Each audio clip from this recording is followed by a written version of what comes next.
Hey guys, welcome back to my channel. My name is Allie and today we will be covering my May TBR. I feel like I set myself up for failures in these TBRs because I only read about a quarter of what I assign myself. But we're gonna make another one. First, I wanna go over the new releases that I've already pre-ordered that I plan on reading in the month of May. And then I want to talk about Asian Readathon and my TBR for that readathon. I'm so excited. I've never done a readathon before. Wish me luck. Okay, first, new releases. I'm going to go chronologically by the publishing date. So first we have May 3rd. Also, warning, there's a lot of romance this month. I'm so excited. We have Book Lovers by Emily Henry, which I think the internet has been the most excited for this book. I've read Book Lovers and People We Meet on, no, I haven't read Book Lovers. I've read Beach Read and The People We Meet on Vacation. I love them both. I really like People We Meet on Vacation because I'm a big fan of Friends to Lovers. This is about Nora and Charlie, and I think it's Enemies to Lovers, which I'm a little nervous about. I don't tend to really like Enemies to Lovers. And it's also, someone blurbed it, I think actually Casey McQuiston blurbed it as like a Schitt's Creek type of story, which reminds me of It Happened One Summer by Tessa Bailey. I did enjoy that. All I really know about this is that they're both in the literary world, and Nora's sister makes her go to a small town for a month, which sounds a lot like It Happened One Summer, and then she's stuck here with this dude that she hates. I'm excited to see how Emily Henry writes this because I really do enjoy her writing, and I'll definitely be doing a reading vlog on that. Then it's I Kissed Shara Wheeler. I don't know if it's Shara or Shara. This is by Casey McQuiston, who wrote Red, White, and Royal Blue, which I read, and then One Last Stop, which I'm still waiting for a copy from my library. Again, this is another one of my highly anticipated releases. This is YA, also Enemies to Lover, about a girl named Chloe, and she wants to be valedictorian, like super hardcore, and I think she's in competition with Shara Wheeler. They kiss, and then the next day Shara goes missing. Chloe takes it upon herself to investigate what happened. So it's got mystery, it's got angst, it's got competition. It kind of sounds like The Election and Paper Towns put together. And then also on May 3rd, The Book of Night by Holly Black. I've seen this book all over Instagram, and I honestly pre-ordered it because I knew my FOMO would be real, because I think a lot of people are going to be talking about this on YouTube. I have never read Holly Black before. I think she's the author of the Cruel Prince series, which a lot of people love. This is about a girl named Charlie, and I think she's a bartender and she's trying to stay out of trouble. But in this fantasy world, people have shadow selves, and I guess you can manipulate the shadows to manipulate the real people. You can manipulate like their memories and their feelings and stuff. But then if you're the person manipulating, then it takes away part of your life. I don't know how it works. Obviously, I haven't read the book yet. Somehow Charlie finds herself in some drama. I think there's murder. So it's gonna be a busy little book. Then on May 10th, we have Siren Queen by Nevo. I didn't even realize until I grabbed the Goodreads link to put down in my description box. I didn't realize this was the author of The Empress of Salt and Fortune, which I just got from my library. I honestly just went to Tor.com the other day because I was liking a lot of books by Tor.com, so I saw this cover and I said I wanted it. This is about a woman named Luli, and it's in old Hollywood, but I don't know. I think it's in a fantasy world as well because there's monsters there. But Luli is an aspiring actress, but then people are controlling her and her relationships with other women, and I think she might turn into a monster, like maybe metaphorically or maybe really realistically. Then books coming out on May 17th. This Time Tomorrow by Emma Straub. I haven't read Emma Straub. I have a couple of her books back here that have been sitting there for a long time. This is a science fiction book, and the premise of it captured me because it sounds like 13 going on 30. This woman named Alice has turned 40, and she wakes up and she's suddenly 16 again, and she has to live her life. And I think she has like all of her knowledge as an adult that she's putting now into her life and redoing it. Honestly, I got this because this is the kind of shit that I think about at night.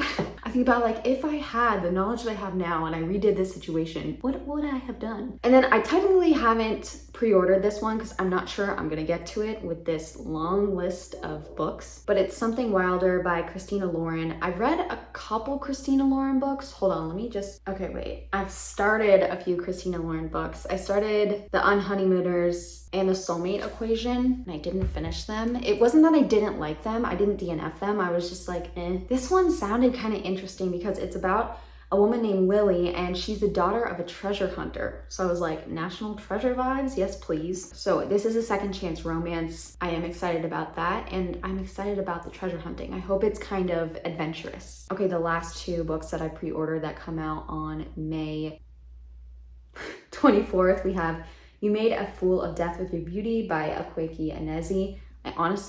I saw this title and it reminded me instantly of that Florence and the Machine song Hunger, and that every time I see it now, I start singing that song. I watched a review of this book from Kristen with Kristen Craves Books. I will link it down below. And she described this as a very messy romance and that it's gonna be really divisive, and I'm excited for that because, I don't know, every now and then I'm craving a messy romance. This is about a woman named Faye, and I guess 5 years ago, the love of her life died, and now in present day, she's obviously gonna be dealing with her grief, and then I think she starts putting herself out there, and somehow this turns messy, and I'm kind of scared, but I'm very intrigued. And then we have City of Orange by David Yoon. Again, this was a cover buy. I literally saw this and I was like, oh, looks like Dune. This is a science fiction story about a man who wakes up in a post-apocalyptic world, I'm guessing in some sort of desert space. He has no idea who he is or what's happened, I think.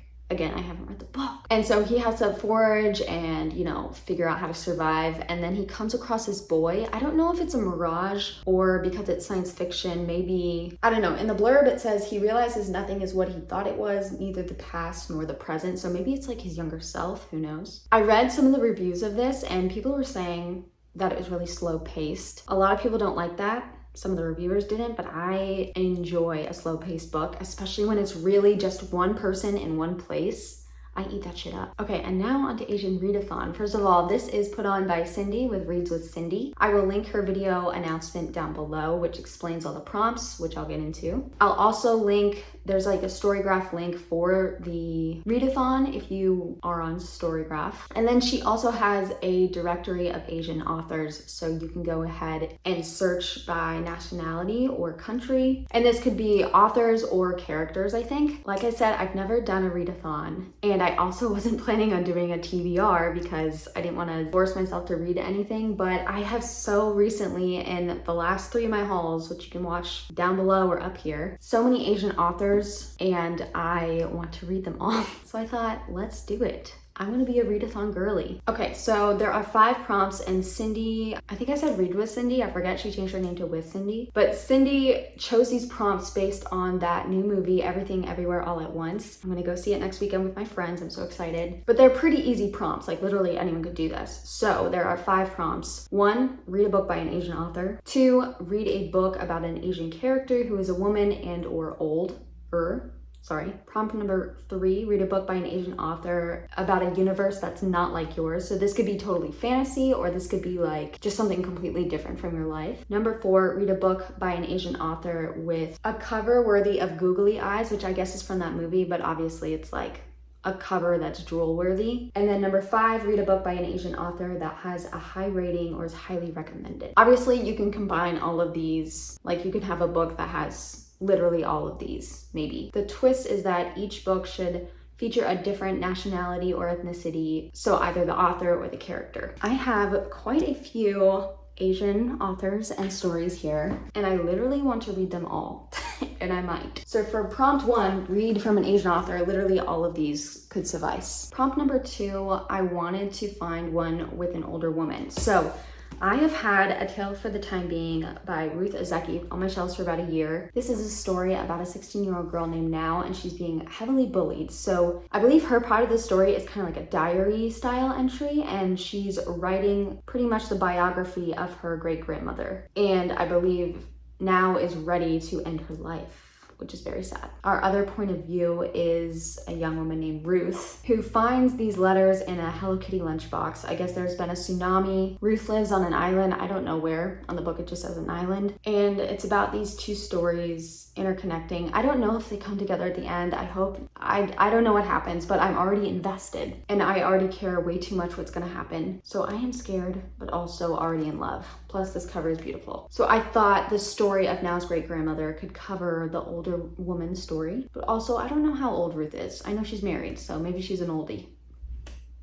That was possibly very offensive, I'm sorry. Now lives in Tokyo, and I believe Ruth Ozeki is Japanese American, so this would be my Japanese American author. Now for number 2, I wanted to put Lonely Castle in the Mirror by Mizuki Sujimara. I've had this on my shelf for about a year as well. This was originally in Japanese and it's been published into English. It's about 7 school children who have sort of a Narnia situation. They go through a mirror into this land where they can like not focus on their stressful lives. So I do have quite a few other books by different nationalities and ethnicities. So I just won't read this one right after. I am also going to read Kaikei, which comes out tomorrow for me. I think today while you're watching this video. This is by Vaishnavi Patel and it is a retelling of the Indian epic Ramayana. Apparently this is from ancient India and it's been translated into like 100,000 languages, including Cambodian, Indonesian, Filipino, Thai, Lao, Burmese, and Malayan. The original epic is 24,000 verses, so I don't think I'm going to be able to read that before I read this book, but I might read some synopses online. This is a retelling though, and I did see on Goodreads the note from the author that there are differences and different choices that she's made. So Kaikei is the queen in that story, and so this is focused mainly on her and how as she grew up, other people were in charge of her and they didn't respect her self-worth and her worth as a woman, as a leader, as someone who has power, and how she grows.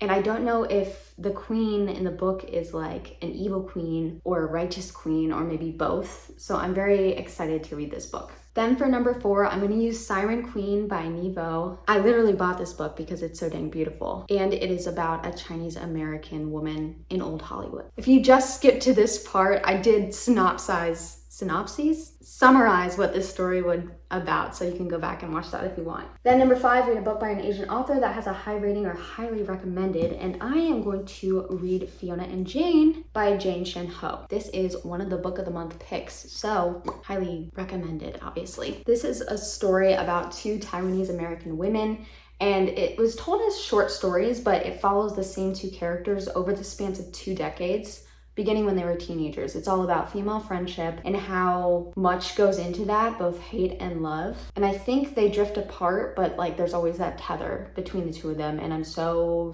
excited to read this. That's technically the prompts. However, I have 4 more books that I've recently bought by Asian authors, so if maybe I'm not vibing with one of these, I might switch. I have Peach Blossom Spring, which is historical fiction and a multi-generational family. It takes place in 1938 China. I'm a little intimidated by this just because historical fiction in general is intimidating to me, but I hear it's an absolute beautiful story. Then we have Jade City by Fonda Lee. This is a fictional Asian world, which is interesting because it's not like one ethnicity or nationality, literally its own Asian world that's made up by Fonda Lee. I've seen this everywhere. I'm also very much intimidated by this because it's like a mob story and I hear it's really high fantasy. So we shall see if I'm in that mood. And then most likely I will be reading these 2. This is XOXO by Axie O. I picked this up because I read The Girl Who Fell Beneath the Sea by Axie O and I really liked her writing style. This is about a Korean American girl who moves to Korea, but first she falls in love with this boy. Little does she know he's a K-pop star. Maybe she did know, I don't know. I haven't read it. So this could definitely qualify for a universe that, you know, I'm not used to because I'm not a K-pop star, nor do I know any K-pop stars. And then we have Yoke by Mary H.K. Choi. I believe this is a story about 2 sisters who are Korean American, and I think one of them is battling with an eating disorder. So it's YA contemporary fiction. I've been talking for a long time. I've talked about a lot of books, and I'm so freaking excited to get started. If you've read any of these books, let me know. If you've pre-ordered any of these books, let me know. If you're taking part in Asian Readathon, let me know. Like I said, I've linked down below Cindy's original video so you can watch that and partake if you want. And yeah, I think that's it. I'll see you guys in the next video.